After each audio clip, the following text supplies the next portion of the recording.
Hi, and welcome to the 10-Minute Food Truck Training Podcast. My name is Bill Moore. I am a food truck business coach and author of Food Truck 101, Beginner to Winner.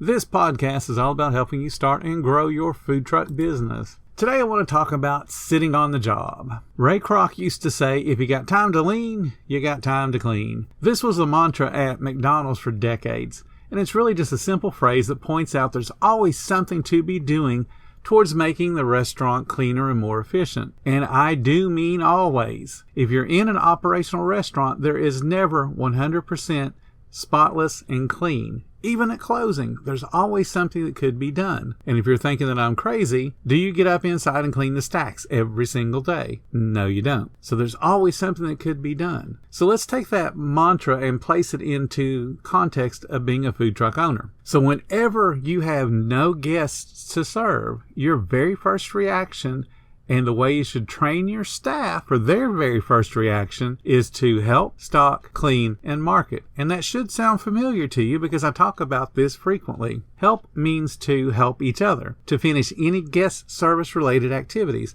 So if the cashier has no more guests in line to take care of, they should turn to help the cooks and help the expediters and to help the people get the food out of the truck. They're helping each other. Once every single guest is taken care of and there's no more new guests in line, you and your staff should move into stock mode. Stock mode is to replenish all the food and paper supplies to get ready for the next rush of guests as they come up to your food truck. It's pretty simple so far, right? Kind of makes sense. Help each other, then stock. The next step, if again no new guests have joined the line and there's no one to take care of, the next activity should be cleaning. And at this point, you as the owner should start getting a little bit antsy, going, where's all the people? Why aren't we busy? If you plan to be open from 11 to 2, you should be busy from 11 to 2. So if your line is broken, there's nobody here, you should start to get a little bit nervous. But there are things you can be doing, and that would be cleaning. Cleaning mode is not just the counter, but it's the windows, the floors, the walls, the ceiling, the surrounding grounds. It's inside the coolers, inside the reach-ins, inside the freezers. It's washing all the pots and pans and utensils from the earlier rush. It's wiping down and shining the exterior, cleaning those tires up so they look really pristine as somebody walks up and they go, ooh, I need to wear sunglasses. This place is so shiny and clean. There is plenty to do, and I mean plenty. But if by some miracle you're able to get all the way through all the cleaning tasks and you still don't have any new guests, you as the owner should be super nervous now because that means you've gone a considerable amount of time with no one to wait on. But that doesn't mean that you can now plop down in a chair and go, we've done it all. And if you even have to ask me, should we be able to sit down in a chair? You're not ready to operate a successful food truck. If you have no guests to serve and you've done all of the restocking and all the cleaning duties, if you sit down, do you think that's going to increase your sales? Is that going to bring more people to your business because you're sitting down? No, it will not. So what you need to do once all of the restocking and all of the cleaning has been done is market. You as the owner need to be on social media and reminding people, hey, we're open today till 11, or we're open today until 2, or we're open today until 5. You're going to tell them when you're going to be open. And we're still down here at Main Street. Come on down. Don't forget, we're still here. That's social media. You're going to give your employees a sign and get them out on the road and spinning the sign. You're going to send employees out to give samples to people that are passing by. You're going to contact the loyalty program members that you already have built up and say, hey, don't forget, we're down here today. The second that you sit down in a chair, you're wasting time and you're wasting money. If you don't understand that, you're not quite ready for a food truck. And to be honest with you, you're not quite ready for a business. I talk about being present in the moment, especially when you're on the food truck. You are the food service king and or queen of your town.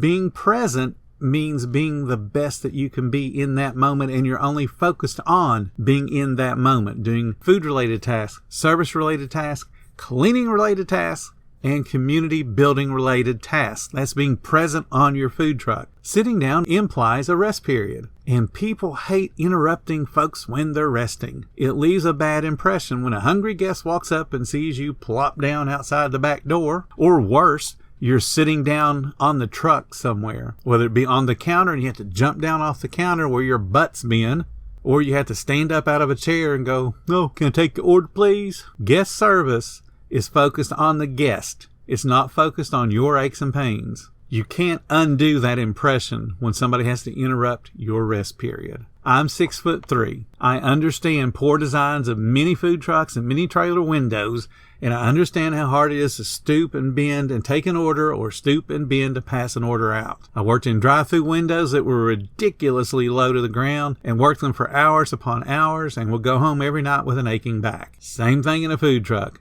Food truck windows tend to be super high to where it's nice and convenient for you, and all you gotta do is reach the food out the window, and it's going to end up being shoved in the face of the guest that's really short, but hey, you're not bending over. Or they're going to be really, really low, and you're bending over every second you're working.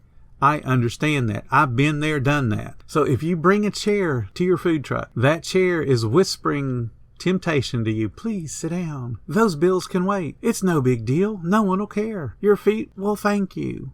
Your feet might be happy, but the bill collector's still going to come. If you have the opportunity to sit down, you're not taking care of your business. If you're going to be open for extended hours, let's say you're going to be open 8 or 10 or 12 hours, absolutely you need a break. You absolutely need to eat. You absolutely need to schedule it. And by all means, have that planned into your day. If you have a staff of 3 and you're going to be open for 8 hours, all 3 of y'all need to eat. All 3 of y'all need a chance to sit down and get away from the business. There will be times throughout the day when 2 people can handle it easily. And that's your opportunity to send somebody on break. And when they go on break, that doesn't mean sit out behind the back door in case I need you. I'll holler. It means get the heck away from the food truck and then be present in the break time. Being present in the break time means we're not thinking about what we got to cook and what we got to prep and who we got to wait on. We're thinking about resting and relaxing and recharging our mind and being present in the moment of that relaxation or eating break. No guest should be able to see you, which means you have gotten away from the truck. You're actually away from the hustle and the bustle of running a food truck. And then you can go sit down where no one can see you. You can be in an air-conditioned room. You can be in your car. You can be wherever, but you're away for a few moments. It could be several minutes. It could be a half hour. But you are present in your break time and enjoying it. You deserve it because you work hard. Resting on those long days is super important, again, because you've earned it. And so is your staff. But if you need to sit down during a 3-hour lunch service, you might want to consider a different career choice. Call centers allow you to work from home, and guess what? You won't need to break in a new chair. You can just sit down in your recliner and answer phone calls all day long.